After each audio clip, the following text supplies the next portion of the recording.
So yeah, so I'm just going to talk through. We've got 8 different species of grasses within that little white bucket over there, and I'm going to talk through them. So we got blue bunch grass.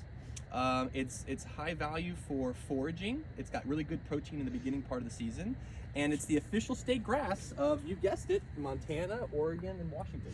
Kind of cool, right? Sandberg grass.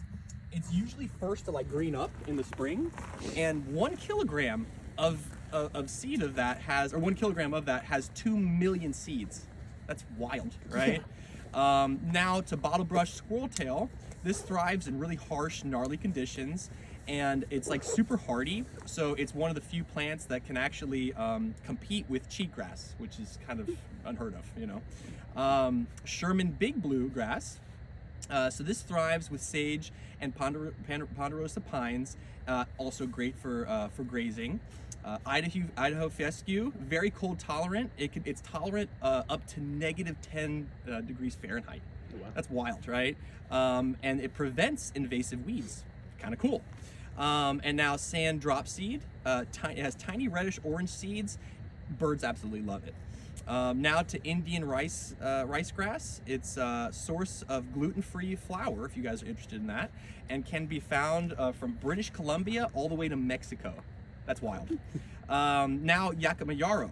So why it's called Yakima yarrow is because it was collected by the U.S. Army and Yakima Training Center, and it's a native genotype to the area, which is awesome. It's like, so when you're collecting seed, seed obviously blows in from everywhere, but to be able to find like a native genotype is pretty exciting. So that's pretty cool, and it's medicinal for Native Americans for the cold, flu, and wounds. It also is an antiseptic, antibiotic, and anti-inflammatory. So this is some badass stuff. Also, thought this was really cool. People used to use it to flavor beers before hops. Oh, wow. How cool is that, right? So now to the king of the show, sagebrush. So real quick, I'm just gonna ask, how long do you guys think it takes for like a sagebrush stand to repopulate after it's been, maybe a fire came in and destroyed it? What's like how many years do you guys think it might take for sagebrush to come back? It's like a year. Year? What do you think? 5. It takes about 150 to 300 years to come back. Way off. So, and I bring that up just because, I mean, look, we're gonna be planting 70 of these things just today, right? So it's like, I just that to me really means something, that we're speeding up that, and that's a good thing to speed up, right? The average lifespan of a sagebrush is between 30 and 80 years. So when you see these huge old guys out there, they're probably 80 years or even more than that, which is crazy. And they're known for like their volatile oils, camphor and terpenoids.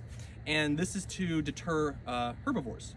And then the biggest enemy, as we kind of touched on before, of sagebrush would be, you're looking at them. Humans. Man, yeah, human and fire. And so, so those are all the species that we're going to be planting today. And again, the thought here is to create, put the sagebrush in, and then sagebrush are really simple. They just need their grasses around them, right? And that's what that mix is in the bucket. If you see here, we've got 2 paper bags, and in those 2 paper bags, we've collected yesterday native rabbit brush and then native sagebrush. And what we're going to do with that, I'll explain in a minute. But again, so we've got a lot of seeds going on, and we've got stuff that we've collected just from really right down the road on Kim Street. Kind of cool. This out a little bit. Just gonna do a little bit of fluff in here. Kind of like do it like that first, and then I'll get in there with my hands.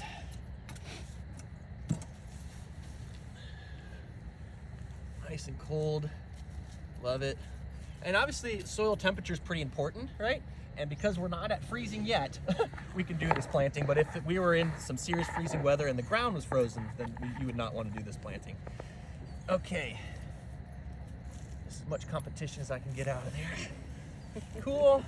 Now for a little shovel. Right? I know, they're like a little Christmas tree. So again, I guess you guys can use kind of this as your gauge. And then so I'm just gonna kind of go right in here. Again, just beautiful soil. That's so exciting. Yeah, and you can just see where the moisture has changed too, where it's a little bit moisture here than it is down here, which is again pretty perfect, but a testament to soil moisture in Eastern Washington. How far down you going there, Reed? I'm just gonna go the same distance of this guy.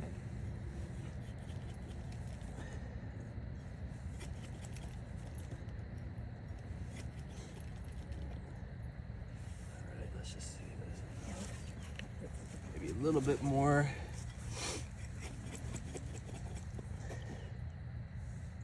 Nice. Beautiful. Let's see where we're at. That's pretty good. So yep, again, you know, this is just, you're just trying to kind of squeeze that. Just try to break it up a little bit. You don't want to push too hard here because that's where that taproot is, but I'll just give it like a little bit of a push just to help me out. And then you're just going to slightly tug that and let, you know, all that's, you know, fertilizer that we don't necessarily want, but this is super important that we don't kind of mess up these roots. So like all that, I'll just kind of do like that, slough it off. And then the rest of it, look at all those roots in there. Super exciting, all right? You can see these have been in the pot for a bit, so you kind of see the difference between kind of healthy roots and maybe some of these roots that are not, right? Super wet in there too. So again, I'm just gonna kind of squeeze it a little bit. I don't wanna break it up. And then plop it in there just like that. I'm gonna do some backfilling. Like that, just get it nice and happy. And that, it's gotta be so excited to get that soil. And then here, just kind of use this. Real excited to get that rain later too. Oh yeah. And then boom, good to go. Now, I'll let Jackie, if she's okay with it, let you kind of come in and do this. And so again, I'll just kind of use that as my gauge, put a dot there, and then that's right. You know, just trying to get close to it, but not just like kill it, you know? Yeah. And then just toss it, good to go. And I'll fill you up with this guy. And what's that? So these are basically 8 different species of native grasses. Okay. These guys, and some corn cob. Oh, yeah. Reed, I saw the guys down working at some house down there. What's that? Yeah, so that's our Kim Street project, and It's my project. yeah. No, so it's You probably met Edmund Lynn. Ring a bell? It's kind of a long, kind of an older friend of Tom Henry, but he's on that property down there for a while, and he asked Tom. Nice. Got a circle Nice. form. Cool. Able to see it. So now, I know, right? So yeah, so now, and I would say too, like you could definitely get like just like a little bit closer in there too. But yeah, that's good. And again, this is Mother Nature, so we're good. So now, what I'm gonna have you do is just take a little, like just whatever, just like a little bit like this, and then just kind of sprinkle it here in the middle, please. It's okay if you got little bits and bobs of other shit in there too. No worries. Nice.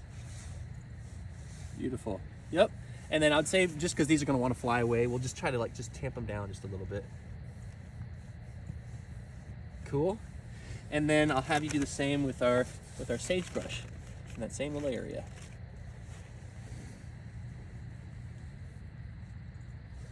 I didn't even see the sagebrush. And I'd say we could just do like a little bit of a dash more, just kind of in here like this. Cool. Now what we're going to do, so you've done the plantings. Now we're just going to just do a light tap like this.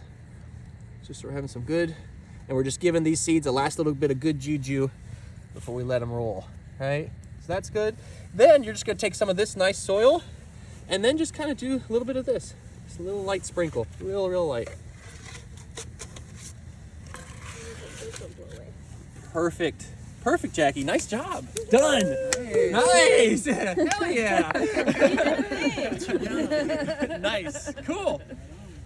Right on, guys. Okay. Any last thoughts, Reed, about the native planting and restoring the land? I feel like this is this feels like a privilege to be able to do this, guys, and so I'm really stoked to be here, and stoked that we're giving some sagebrush and the shrub steppe one more little chance, and I can't wait to see what happens next. And we'll come in spring, guys. We'll show you guys what this is looking like, and I'm feeling really excited, guys. It's another good day at Hedges.